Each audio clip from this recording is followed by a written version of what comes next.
আজকে আমি বানাবো মাছের মাথা দিয়ে বাঁধাকপির ঘন্ট অনুষ্ঠান বাড়ির মতো। তো দিয়ে দিলাম কড়াইয়ের মধ্যে তেলটা গরম হয়ে আসলে একে একে দিয়ে দেবো মাছের মাথাগুলো দিয়ে ভালোভাবে লাল লাল করে ভেজে নেবো। ভাজা হয়ে গেলে তুলে ওই তেলের মধ্যেই এবার দিয়ে দেবো গোটা শুকনো লঙ্কা, তেজপাতা আর 5 ফোড়ন। ফোড়ন দিয়ে ভালোভাবে ফোড়নের গন্ধ আসলে এর মধ্যে দিয়ে দেবো শিম আর কুচনো আলু। আমার কাছে শিম ছিল তাই দিয়েছি, আপনারা নাও দিতে পারেন। এর মধ্যে দিয়ে দেবো এবার পেঁয়াজ কুচিটা দিয়ে ভালোভাবে লাল লাল করে ভেজে নিতে হবে।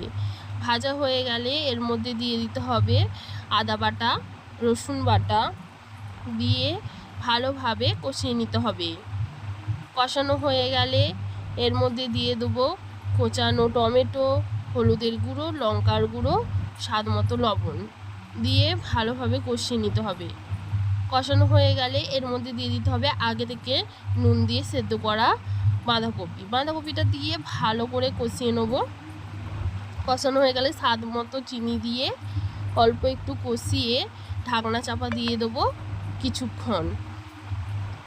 ঢাকনাটা খুলে এবার দিয়ে দেবো ভেজে রাখা মাছের মাথা দিয়ে ভালো করে মাছের মাথাগুলো একটু ভেঙে ভেঙে দিতে হবে। দিয়ে গরম মশলা গুঁড়ো দিয়ে নামিয়ে নেব। হয়ে গেল রেডি আমার অনুষ্ঠান বাড়ির স্টাইলে মাছের মাথা দিয়ে বাঁধাকপির ঘন্ট। ভিডিওটি ভালো লাগলে অবশ্যই চ্যানেলটি সাবস্ক্রাইব করবেন।